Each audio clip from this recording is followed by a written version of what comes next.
Методија Шаторов Шарло, 1897-1944. Животниот и револуционерниот опус на Методија Шаторов Шарло го вбројува како поливалентен интернационален деец на меѓународното работничко движење, на комунистичкото движење во Бугарија и во Македонија и на национално-револуционерното движење на македонскиот народ. Со своето национално-револуционерно делување, пред и за време на Втората светска војна, Шаторов остави длабоки траги во македонската историја, пред се како борец за слободата на македонскиот народ и создавање на независна и обединета македонска држава, кој за своите комунистички идеали за поправедно општество повеќе пати бил затворен и осудуван на смрт.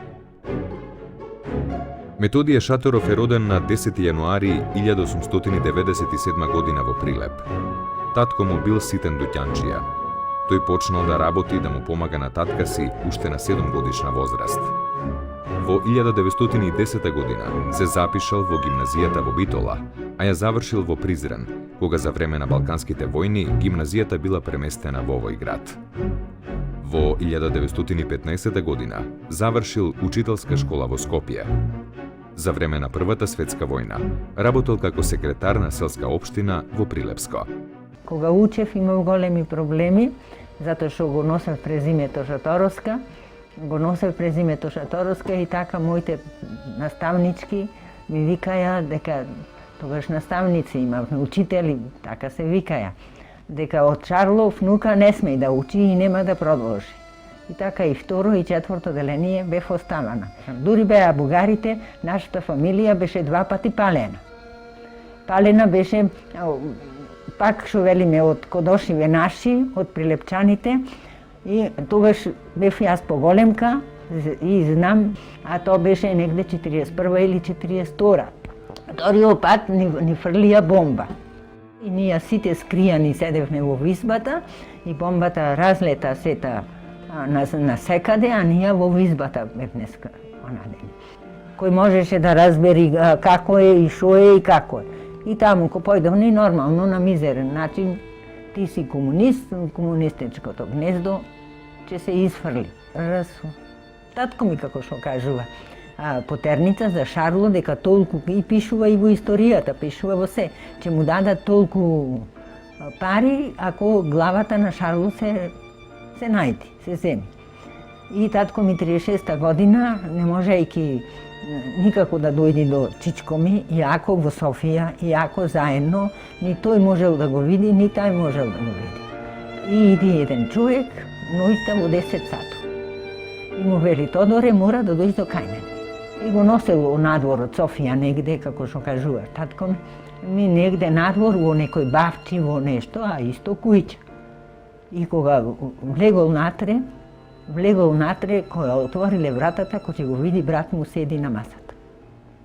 И кога го видов, вели брат ми Методија дека Арантаран го бара да го тепа, а тој во центарот во Софија, јас не можев и паднав. И едно време, вели, се зозедов и ми вели, брате, немој ни да плачеш, ни ништо, еве сум јас здрав и жив, то 36-та година. Здрав и жив сум, еве, само че си одиш таму, да си гледаш децава, да си гледаш фамилијата, а јас овде останувам, се зафатив со оваа работа и јас не можам да попуштам. Те тогаш, кога се ослободивме, еден камион партизани наши дојдоа пред киново, старово кино од Напета. Од Напе застана камион голем. И тогаш бев големка. Камион голем и слегува сиве партизани. И слегува еден и настрана се тргна, а ние не слушавме, му кажува и му дава едно ливче, напишано на татко ми, дека чичко ми загинал на Милеви, што имало во весниците во Бугарија. И после ослободувањево, кога Вера Ацева стапува на снага да биде поголема активистка, и мајка ми и појде во кабинето таму и рекла, Стефке, молим те, Веро, молим те, јас сум, знаеш, со многу фамилија, на работа барем да ме клаеш за децава. Молим те, Стефке, немој да се појавуваш, оти паче рече, еве шарловистиве. Како што кажувала таја, како што велела на мајка ми, дека во времето и нив прилепчани ги викале појќе шарловисти. Ќе рече, еве шарловистиве па почнаа да работат. Тоа после јас друго не знам од татко ми што кажувал дека се борел за Македонија да биде обединета, да биде заедно, дека никогаш тој не употребил друго освен да бидеме едно. Да бидеме едно. Ако е до тоа како што велеше татко ми, тој го оформи и ВМРО, тој го одмори комунистичката партија, но да речем, историјава појќе знае, историјата ќе си докажи вистината, ќе си ја каже.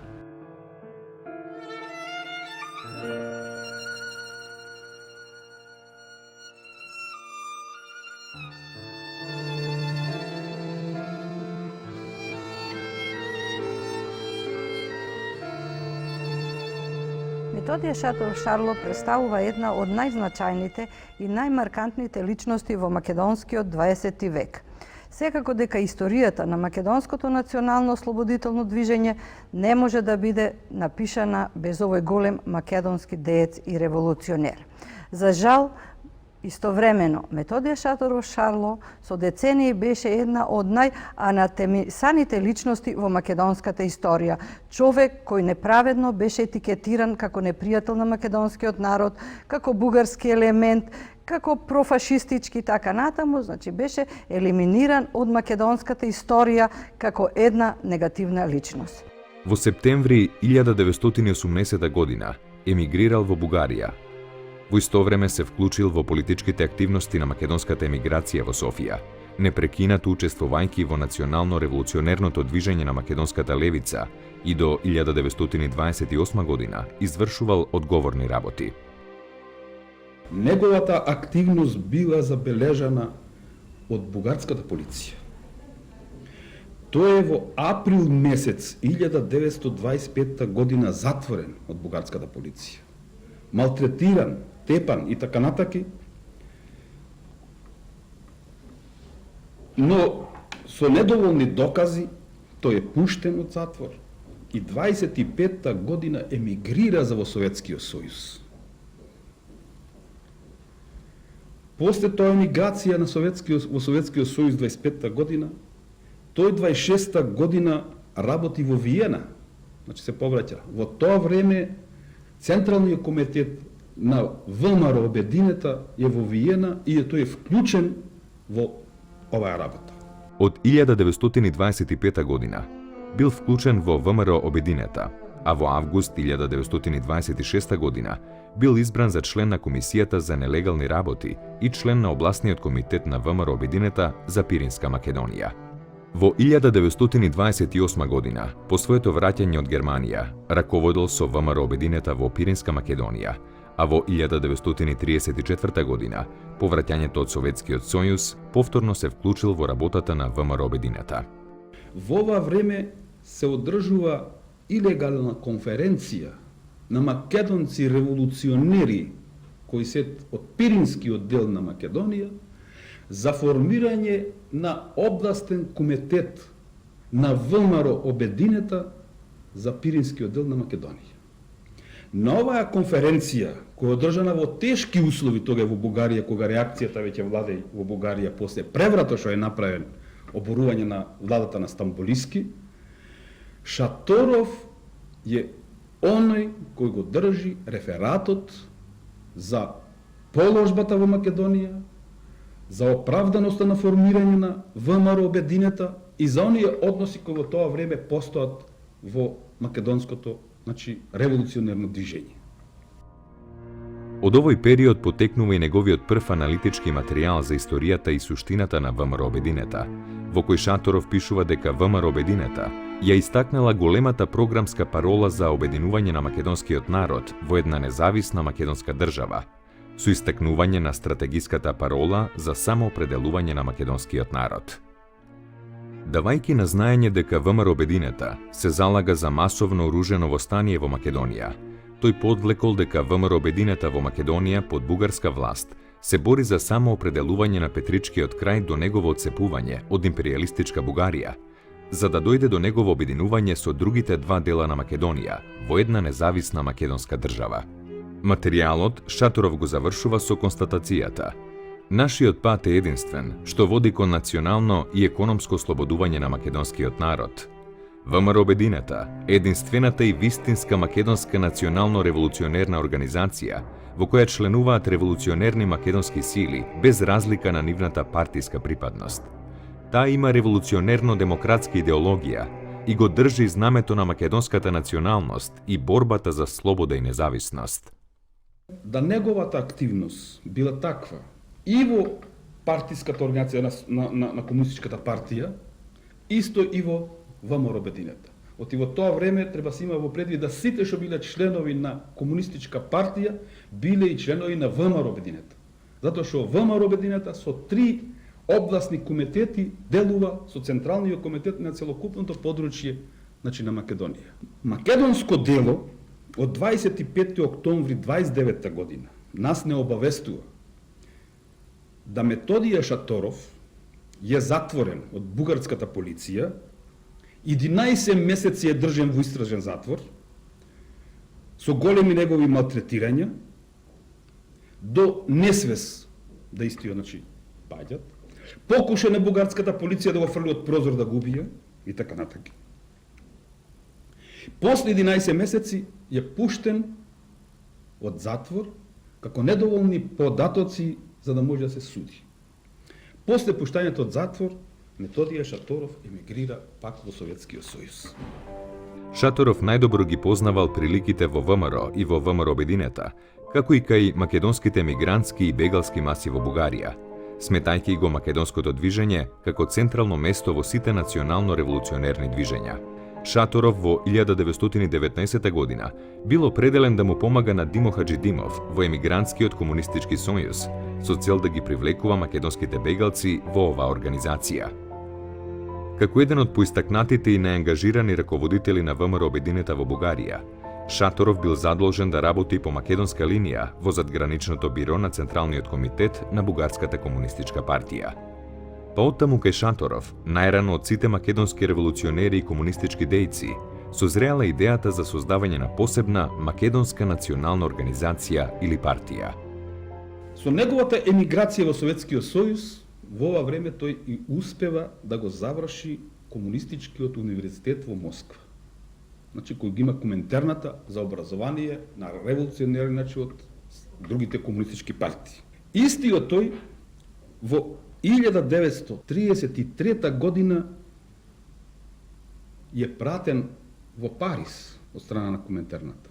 Подадени задатоци. Тој таму работи, ги извршува сите тие задатоци и во 1933 година, значи, се враќат поново во Советскиот сојуз. На заседанието на задграничното биро на ЦК на БКП во Москва, одржано на 26 јануари 1937 година, на чиј дневен ред се дискутирало за идниот статус на македонската организација, Шаторов под псевдоним Марко бил главен референт по прашањето каков став да заземе задграничното биро на Централниот комитет на БКП во врска со директивата на Коминтерната за ликвидирањето на ВМРО Обединета. Шаторов во воведното излагање подвлекол дека било неопходно да се создаде национална македонска организација. Создавањето на новата организација, тој предложил да се одвива под мотото ВМРО Обединета да се трансформира во нова демократска организација, со создавање на комитети во сите места во Пиринскиот дел на Македонија. Покренувајќи го прашањето за македонската култура, за славење на македонските празници и за македонските училишта, Шаторов подвлекол дека во Југославија и во Советскиот сојуз македонците се нарекуваат македонци, додека во Бугарија се воделе дискусии дали македонците се бугари. Дискусијата Шаторов ја завршил со констатацијата: лозунгот "Слободна и независна Македонија" е многу популарен и ако се издигне од една демократска организација ќе се прифати, но тој не треба да се издигне половично и нерешително, како што досега го правевме. Ова прво време на делувањето на Методија Шаторов Шарло е врзано со историјата на комунистичкото движење, со историјата на Коминтерната, кога тој како активист на Коминтерната делувал во повеќе европски центри, особено во Париз, каде што 36-7 година се среќава со Јосип Броз Тито и подоцна на негова сугестија доаѓа на чело на македонската партија, односно на чело на КП на Југославија во Македонија. Доаѓањето на Методија Шаторов во Македонија во крајот на 1939 година и неговото поставување за политички секретар на Покринскиот комитет на Комунистичка партија на Македонија, всушност представува неговата последна етапа од неговото револуционерна активност и може да се каже дека со неговото доаѓање во Македонија, на чело на Комунистичката партија на Покринскиот комитет за Македонија, тој всушност успеал да ја осамостои партијата, да изврши реорганизација на партиската организација, да ги активира местните комитети, а што е најважно, тој мощно и успешно ја развил пропагандната дејност со издавање на ветници и брошури и тука може да се каже дека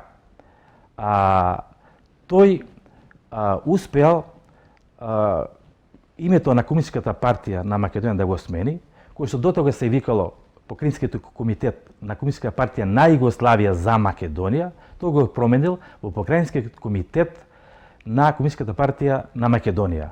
И што е најважно, во бројните повици, апели и прогласи кои што биле издавани додека тој бил на чело на Покринскиот комитет на Комунистичка партија на Македонија, за прв пат се пишувани на македонски јазик, за разлика од тога што биле пишувани на српски јазик, и сите имале печат Покрајинскиот комитет на Комунистичка партија на Македонија. Може би тука лежи главниот греф што тој во повојна Југославија беше обвинет од македонските комунистички функционери како саботер и како непријател на македонското комунистичко движење. Со неговото долгогодишно револуционерно искуство и со познавањето на историските и политичките состојби во Македонија, под негово раководство Покрајинскиот комитет на КПМ се избори за своја сопствена партија, ослободена од туѓи влијанија, способна да ги оствари програмските цели кои ќе делуваат на целокупниот македонски простор.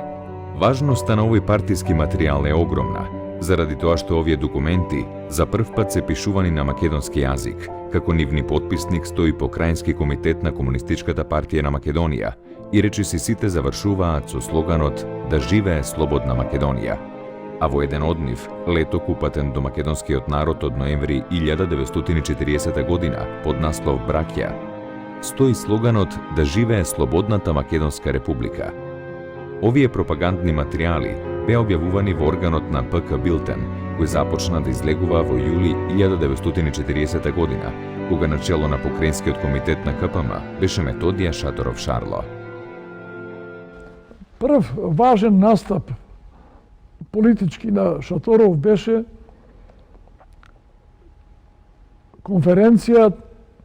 партиска конференција одржана на 8 септември 1940 година во Скопје.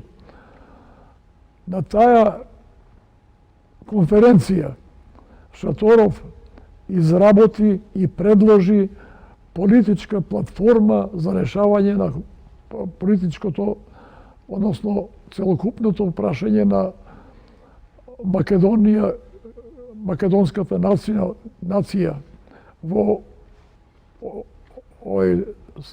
српска власт, во југословенска власт. Шаторов во својот реферат даде два правца. Едниот правец беше за Народниот фронт, кој во Македонија, за разлика од таквите резолуции, од таквите документи во другите републики на Југославија, односно во тоа време во бановини републики во Југославија, се разликуваше во тоа што во Македонија можеше да учествува во нашиот фронт секој што не е фашист, што не припаѓа на фашистичката идеологија или не пропагира неа како таква. И беше аграрното прашање. Во аграрното прашање најважен сегмент беше да се Македонија ослободи од дојдените колонисти, бидејќи беше очигледно дека југословенската, во тоа време српската политика чини се за асимилација на македонскиот народ и таа доаѓа, носи и разместува по македонските полиња колонисти, најголем дел од Србија, Црна Гора, Далмација, така кај што беа тие сиромашни места. Имено Шарло се застапува за иселување на српските колонисти од Македонија, кои во периодот меѓу двете светски војни беа доведени заради србизирање на македонскиот народ. Тој смета дека овие колонисти треба да се иселат од Македонија, бидејќи македонските селани имаат малку земја, а за овие колонисти да се даде земја во Србија и онаму каде што во Југославија има повеќе вишок на земја за обработување. Но, овој негов став набрзо на Петтата земска конференција на КП одржана од 19 до 23 октомври 1940 година во Загреб, ќе биде оценета како национал шовинизам. Имено Шарло, бидејќи со ЦК-КП и особено српските комунисти, а и Милован Гилас меѓу повеќето од овие комунисти, го напаѓа Шарло за национал шовинизам и смета дека со протерувањето на српските колонисти од Македонија се стеснува национално-револуционерниот фронт на борбата која требало да следи против фашизмот.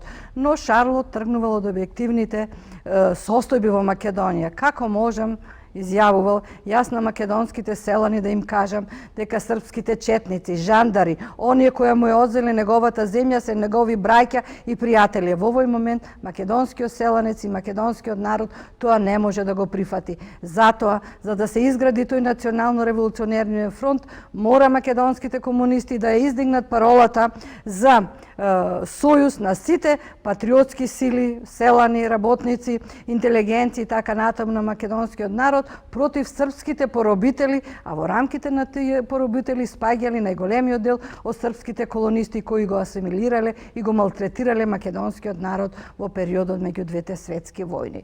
Но овој негов став бил оценет како национал-шовинистички и тој жик на национал-шовинизам Шарло ќе го носи во целиот период на повената наша историја, на историјата по 1945 година на македонската држава. Во резолуцијата беше покренато прашањето за српските колонисти и за нивно иселување од вардарскиот дел на Македонија, односно на македонските селани да им се врати земјата, а на српските колонисти да им се даде земја во Србија, откаде што се дојдени. Да се вратат колонистите таму од кај што дошле, да нема колонисти во Македонија. Затоа што преку нив прво се одземаше земјата обработлива од нашиот сиромашки селаец, а второ се вршеше преку нив асимилација. Се посрбуваше населението. Тој негов настап на конференцијата Петта земска во Загреб, каде имаше 116 делегати со присуство на делегат на Коминтерна, од сите делови на Југославија беа делегати. Предизвика голем интерес и многу имаше различни гледишта. Не беа сите согласни со нашето гледиште. Сметаја, ако се тие сиромашни, треба и да му се остаи. А ние имаме предлог, ако се сиромашни, да му се дај таму од кај што дошле. И таму има земја. Шарло има во текот по ослободувањето му беа накалемени повеќе обвиненија поради што е предавник во македонската историја. Ќе се осврнам ја само на неколку. Едно од обвинувањата кое што по војната го следеше Шарло се до 91 година до независноста на Македонија, беше обвинувањето дека тој како секретар на Покринскиот комитет ја дезавуирал одлуката на Централниот комитет на Комунистичката партија на Југославија за учество на комунистите во демонстрациите од 27 март 1941 година.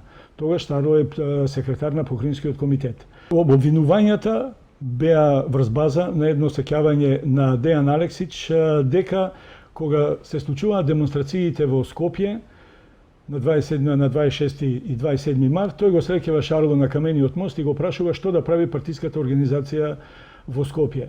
Шарло му кажува дека тоа не е наша работа, дека тоа се националистички демонстрации, мислејќи пред се дека тоа се демонстрации организирани од страна на српските државни органи и во кои што македонците не би требало да учествуваат. 27 март беше бунт на углавном националистите од Србија против пакто со Германија и во Скопје исто така беа демонстрации за тоа. И тоа е еден контакт за кој покасно се обвинуваше Шаторов, бидејќи на Камениот мост Шаторов се сретнал со Алексич. Алексич беше адвокат во Скопје и член на партијата од подавна. И Алексич му рекол, види што се прави, значи има демонстрации против војната. А Шаторов му одговорил, тоа е нивна работа. Нивна тој мислел на националистите српски, али тие не се разбрале тука.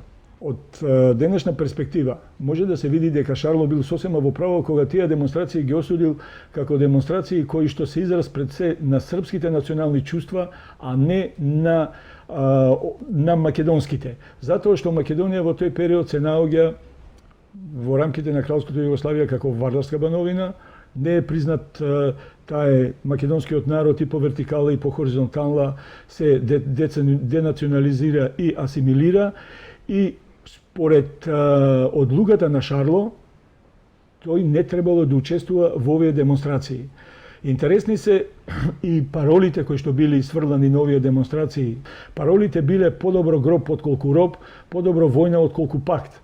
Се поставува прашањето како може македонскиот народ да исфрла парола, да излегува и да демонстрира со парола подобро гроб отколку роб, кога тој се во Кралството Југославија е роб, е поробен, окупиран од Кралството Југославија.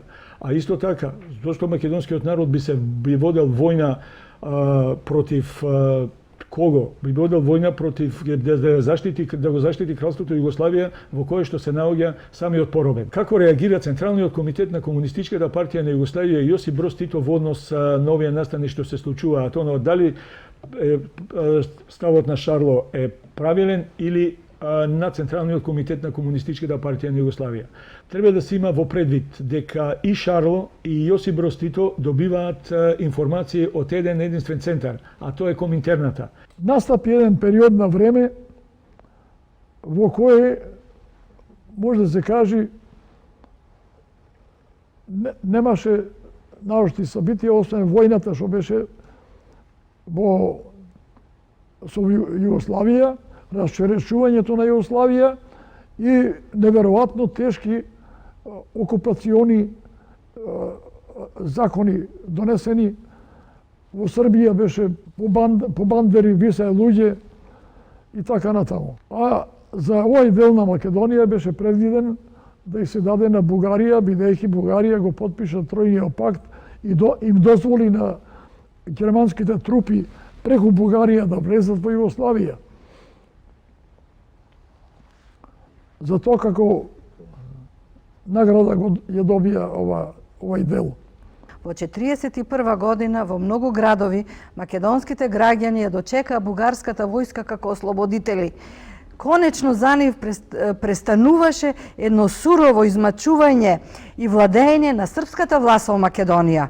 Значи, уште еднаш во историјата тие има илузии како во балканските војни дека некој повторно ги ослободува. Овај пат од српската власт која нанесе огромно зло на македонскиот народ во периодот меѓу двете светски војни. Таа беше омразена власт и преку ноќ македонските граѓани не можеше за месец, 2 или 3 да се гледаат дека не дошле ослободители, дека дошол нов окупатор кој набрзо после 41-42 година ќе го согледаат во целата таа политика на однародување, асимилација, економски исцрпување и така натаму, која почнале да ја спроведуваат бугарските власти во Македонија. И македонецот сватил дека се работи за уште една окупација на неговата територија. И токму затоа веќе 43 година представува време на една општо народна борба на македонскиот народ и на сеопшто востание.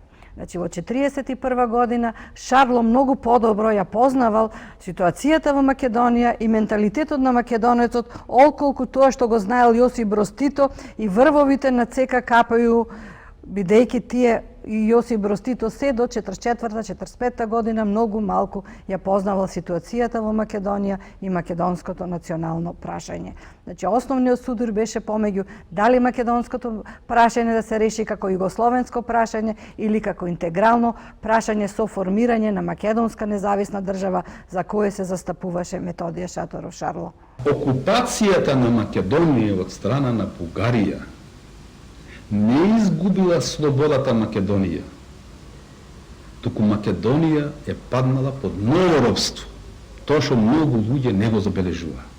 Ако тога и Македонија се паднала под робство, тоа значи да во претходната била таа слободна. Меѓу тоа е дословен тој.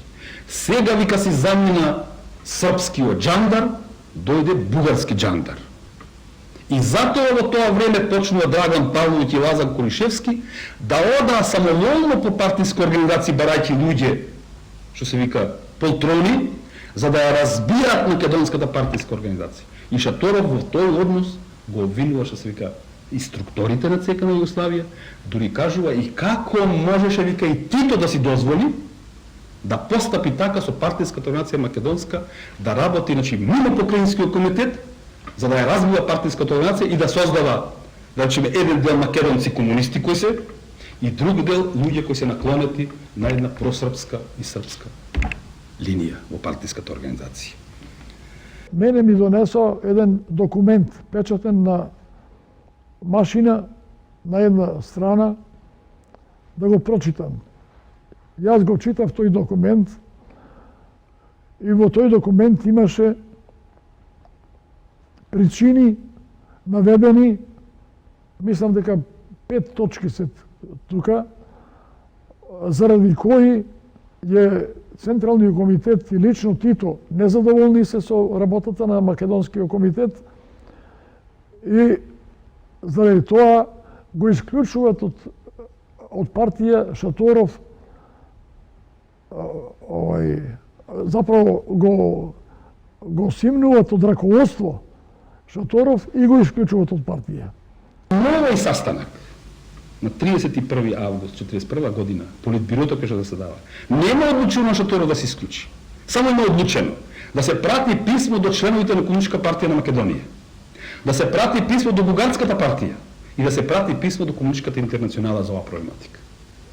Документ нема. Ова што се вика извештај Лазо Кулишевски носел горе Белград, шо на тие извештај? Шо кажува тој таму? Нема ништо документ за таа работа. И нема документ да Политбирото на ЦК на Југославија на своја седница има одлучено за исклучувањето на Шаторов.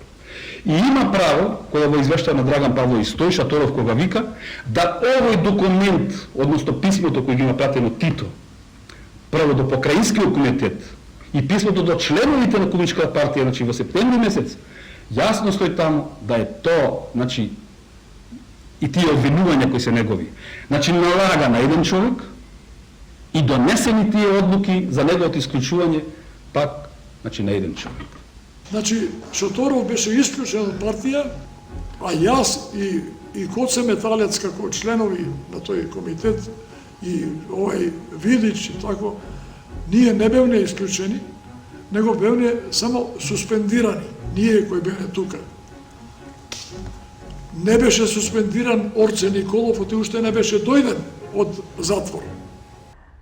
Кон крајот на август 1941 година Колишевски испраќа неколку писма до Јосип Броз Тито со кои го наклеветува Методија Шаторов Шарло, односно основната причина за таа клевета и за судирот помеѓу Јосип Броз Тито, Колишевски и просрпските комунисти од едната страна и Методија Шаторов Шарло од другата страна лежи во самата концепција на борбата на македонскиот народ.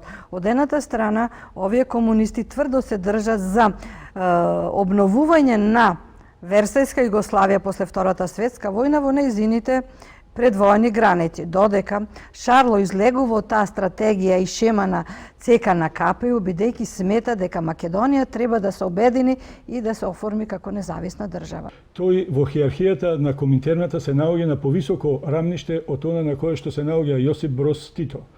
Затоа не треба да чуди што по отстранувањето од местото секретар на Покраинскиот комитет на Комунистичката партија на Југославија за Македонија, Методија Шаторов Шарло не беше ликвидиран, како што обично се случуваше со другите непослушници на Коминтерна, туку беше испратен на друга работна задача во Бугарија, каде што беше поставен на високи партиски функции и каде што заврши како командант на партизански одред и при крајот на војната беше убиен.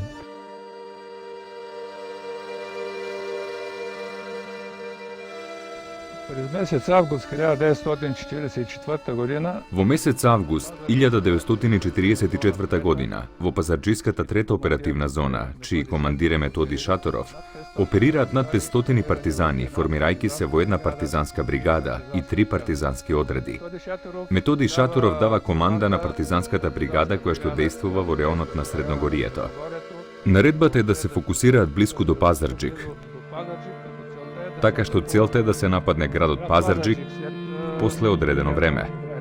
сутринта на 4 септември Утрото на 4 септември, околу 10 часот, бугарската полиција и војската настапуваат на територијата заземена од партизаните и започнува борба. заета од партизаните и започва бој. Партизаните заемат Партизаните заземаат кружна одбрана под команда на Методи Шаторов и на таков начин даваат отпор на нападите на полицијата и војската во продолжение на 4-5 часа. Во борбата загинуваат 10 луѓе, меѓу кои и Методи Шаторов. Методи Шаторов е тешко ранен. Методи Шаторов е тешко ранет на 3 места, во ногата, во раката и нетешката повреда е куршумот што го погодува во градите, пробива низ белиот дроб и излегува надвор.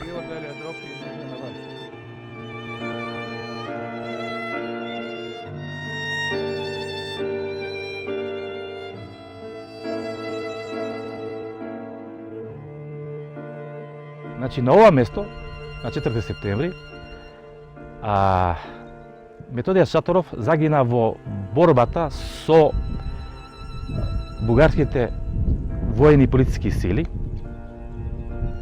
во борба во која што учествувале преку 200 партизани, и што е најкарактеристично, од тие 200 партизани, никој не го видел како загинал Методија Шаторов. Дури на 15 септември неговото тело е пронајдено овде и од аутопсијата е извршена само по неколку дена. Констатирано е дека тој живел 5 до 6 дена.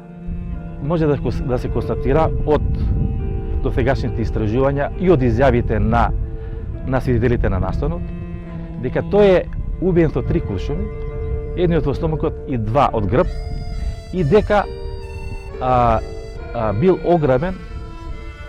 Во Пловдив се сретнавме со некои македонци револуционери, било од Беломорскиот крај или пак во Пирин. Од еден мој другар со кој бев на робија во Варна, во затвор, ми рече доследно дека Шарло е утепан. Не од бугарската полиција во судир со партизаните, туку е утепан во грб. Овака ми тежеше идејќи човеков го познам, па е вака сега го изнесувам и тоа да се знае.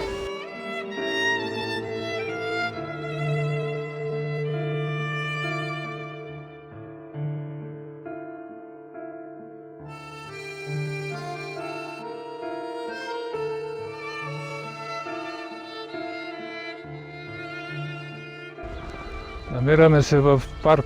Се наоѓаме во паркот Остров Слобода, каде што во септември 1944 година е погребан трупот на Методи Шаторов. Погребан трупот на Методи Шаторов. Паметникот којто се вижда е построен 18 години. Споменикот што се гледа е направен 18 години подоцна. Ова место е почитувано од жителите и граѓаните на Пазарџик.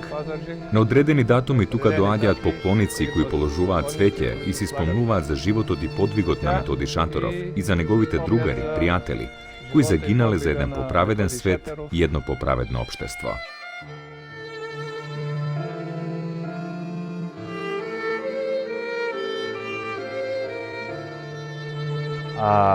Една делегација составена од југословенски и македонски високи политички функционери дошла во Пазарџик,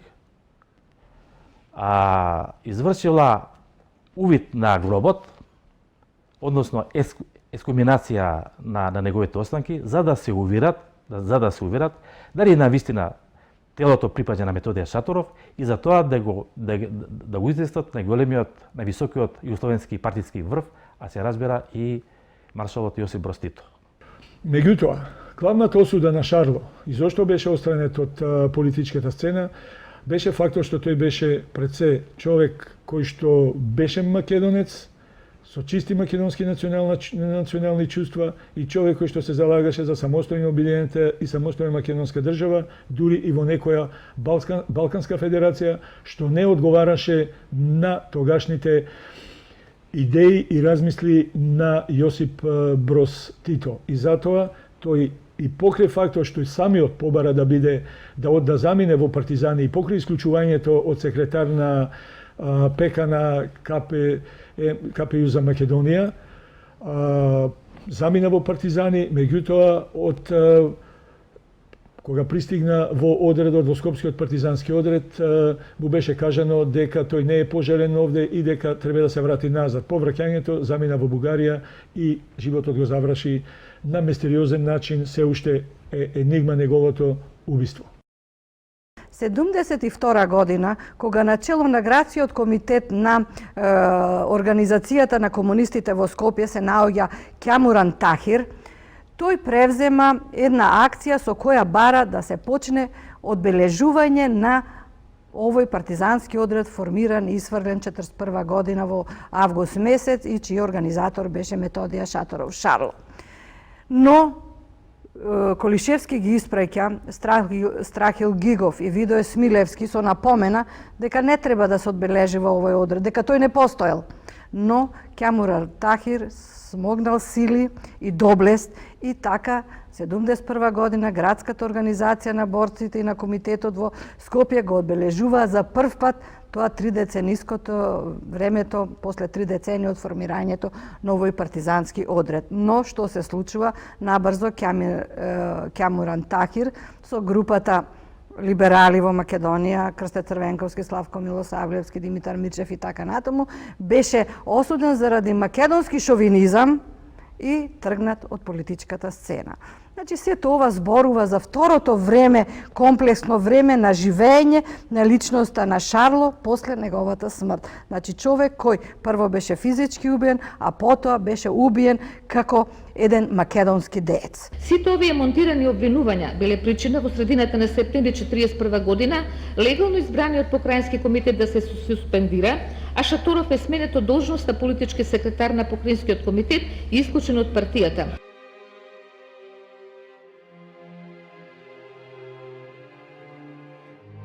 Биографија на Методија Шаторов Шарло треба да се главно гради врз основа на неговите pogledi i aktivnosti. Ovoj čovek, jedan od najgolimite makedonski komunisti, svoja ta aktivnost silno ja povrzuval so politikata na Sovjetskiot Sojuz na Balkanut i na Kominternata. Šatorov ima njegov drugo vo predvid otvaranje na makedonski učilišta, izrabotka na makedonski literaturen jazik, svoboda na formiranje na kulturno-prosvjetni život, formiranje na bratstva, malcinski organizaciji, politički organizaciji i drugi programi. Za najvažna zadaća na vmrobi Dineta Šatorov go smeta objedinjavanje na makedonski narod vo една независна држава. Во однос на национална припадност на македонците, Методија Шаторов сметаше дека македонците се посебен народ. Јазик на кој зборуваат македонците го сметаше за посебен славјански јазик и се стремеше да го смени статусот на македонскиот јазик. Значи, од лангузуел, најупотребуван јазик во Македонија, да го подигне на ниво на официјално литературен јазик во македонската земја. Во однос на државноста, Методија Шаторов сметаше дека македонската нација, како и секоја друга, има право да живее во сопствена македонска држава. Затоа за Методија Шаторов македонското национално прашање беше прашање над прашанијата и македонската политика има резон детри, смисол да постои, само ако се залага македонците да останат македонци. После 1991 година е периодот на така нареченото препрочитување на македонската историја, односно периодот во кој Методија Шаторов Шарло, како и други личности од македонската историја, требаше да си го добијат своето вистинско место. Требаше да бидат истигнати на пиедесталот на борбата за македонска слобода и независност, онаму каде што на вистина им е местото. За жал, и после 1991 година одредени луѓе кои слепо му веруваа на сите оние фалсификати кои ги даде Колишевски со неговите соработници за улогата на Шарло и за историјата на македонското комунистичко движење, која за жал не е напишана, а заслужува да биде напишана. Во рамките на таа историја, едно од најсветлите места секако ќе му припадне на Методија Шаторов Шарло. Во последниве години, некои негови современици, соборци и партиски функционери, имајќи доблест и ревидирајќи ги своите стојалишта за Методија Шаторов, признаваат дека сето тоа што било вперено против Шаторов биле вистински лаги, дека не бил предавник како што се тврдело, а при тоа ќе го прогласат и за огнен поборник на самобитноста на македонското национално битие, додека југословенскиот висок партиски функционер и дисидент Милован Ѓилас ќе побаре и негова рехабилитација со цел поставување на неговата личност на вистинското место.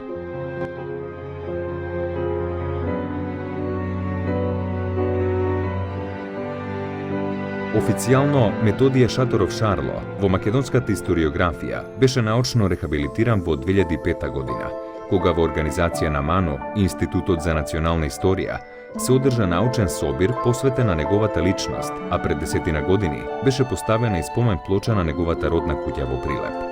Денес во Музеот на македонската борба за државност и самостојност е поставена и негова восочна фигура.